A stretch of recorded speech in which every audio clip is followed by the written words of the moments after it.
মাশাআল্লাহ, আমার বউ তো দেখতে একদম পরীর মতো। দেখুন, অনেক রাত হয়ে গেছে আর আমারও অনেক ঘুম পাচ্ছে। এত ঢং না করে লাইটটা অফ করে দিয়ে আসেন। আচ্ছা আচ্ছা, ঠিক আছে, আমি লাইটটা অফ করে দিয়ে আসি।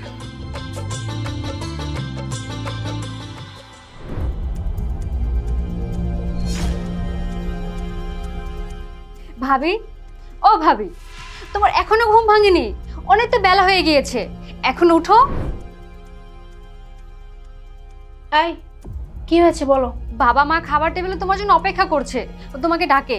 আমার জন্য অপেক্ষা করার কি আছে? খেয়ে নিলেই তো পারে। কি বলছো ভাবি? তুমি এবারে নতুন বউ, তোমাকে রেখে আমার কিভাবে খাই? দেখো, এসব ঢং না আমার একদম ভালো লাগে না। সবার টেবিলে একসাথে বসে খেতে হবে কেন? হ্যাঁ, আলাদা আলাদা খাওয়া যায় না?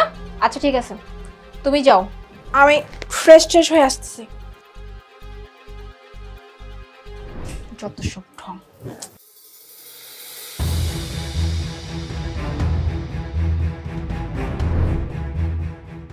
কি ব্যাপার, বৌমা আসছে না কেন? এই যে বৌমা চলে এসেছে। বৌমা, আজ তুমি তোমার নিজের হাতে খাবার বেড়ে আমাদের খাওয়াবে। দাও দাও দাও।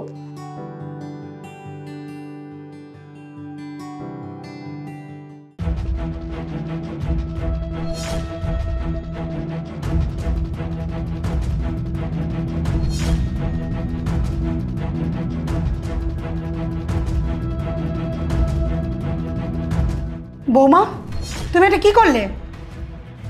তোমার বাবা মা কি তোমাকে আদব কায়দা শেখায়নি? আদব কায়দা কি জিনিস মা? ভাবি, তুমি এইভাবে দুজন মুরব্বির সামনে থেকে মাছের মাথাটা নিয়ে নিলে? তোমার কি কোনো লজ্জা শরম নেই?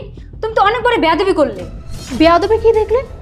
মা বাবা বৃদ্ধ মানুষ, আর এই বয়সে তারা যদি এত বড় মাছের মাথা খায়, আচ্ছা তুমি বলো, এই মাছের মাথায় কত বড় বড় কাঁটা, আর এই বয়সে ওনারা যদি এই মাথাটা খায়, বাই এনি চান্স একটা কাঁটা যদি কোথাও না কোথাও গিয়ে বিঁধে, তারপর কি করতে হবে? এদেরকে নিয়ে আবার আমাদেরকে হসপিটালে চলে যেতে হবে। আর তুমি ছোট মানুষ, ছোট মানুষের মতো থাকো। বড় ভাবির সাথে এভাবে মুখে মুখে ঠন করে কথা বলো না। কি ব্যাপার বৌমা, তুমি ওর সাথে এইভাবে কেন কথা বলতেছো? কেন? এখানে খারাপ কি বললাম? ও ছোট মানুষ, ছোট মানুষের মতো কথা বলবে। বৌমা, কাজটা কিন্তু তুমি একদম ঠিক করছো না। বেয়াদবির একটা লিমিট থাকা দরকার। তুমি মুরব্বীদের সাথে বেয়াদবের মতো কথা বলছো। সামান্য একটা মাছের মাথার জন্য আজকে আপনারা আমাকে এইভাবে কথা বললেন? বাবা মা, সত্যি বলছি, আপনাদের মতো এরকম ছোট লোক মানুষ না আমি আমার বয়সে দেখিনি। একটা মাছের মাথা নিয়েছি বলে আজকে আমাকে এতগুলো কথা শুনতে হলো। আমি আমার বাবাকে এক্ষুনি কল দিয়ে না বলবো যে এই বাড়িতে যেন বড় একটা মাছ পাঠিয়ে দেয়। বৌমা, তোমার বাবার টাকার বড়াই অন্তত এখানে দেখাবে না। এই কথাগুলো কিন্তু আমি বললাম তোমার বেয়াদবির কারণে। ঠিক আছে, খেলাম না আপনাদের এই মাছের মাথা।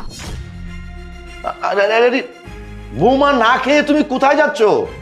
আপনারাই খান এই সস্তা মাছের মাথা। এসব খাবার না আমার পেটে হজম হবে না।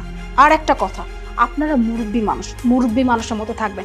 এত কথা বলেন কেন? হ্যাঁ, হয় আপনাদেরকে বাড়ি ছাড়া করব, আদারওয়াইজ আমি বাড়ি ছেড়ে চলে যাব। এই, এগুলো তুমি কি বলতেছো? তুমি কি পাগল হয়ে গেছো?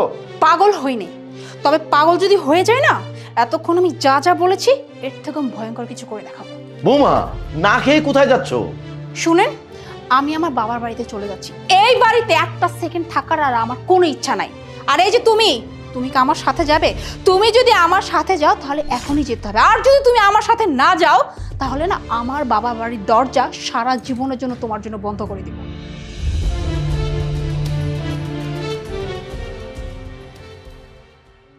দেখো দেখো, তোমার কুলাঙ্গার ছেলের ব্যবহারটা দেখো। বউ পেয়ে এত বছরের বাবা মাকেও ভুলে গেল। আমি অত কথা বুঝি না। ওগো, তুমি আমার ছেলেকে আটকাও। শোনো রাবেয়া, ওই কুলাঙ্গার ছেলের জন্য কিন্তু একদম তুমি মন খারাপ করবে না, একটুও কানবে না। অমন ছেলে আমার প্রয়োজন নাই। যেই ছেলে নাকি বউ পেয়ে বউর আঁচল ধরে চলে যায়, বউকে শাসন করে না, আমার অমন ছেলের কোনো প্রয়োজন নেই। আল্লাহ আমাদের খুব ভালো রাখবে। আর শোনো, আরেকটা কথাই আছে না, দুষ্টু গরুর চেয়ে শূন্য গোয়াল অনেক ভালো।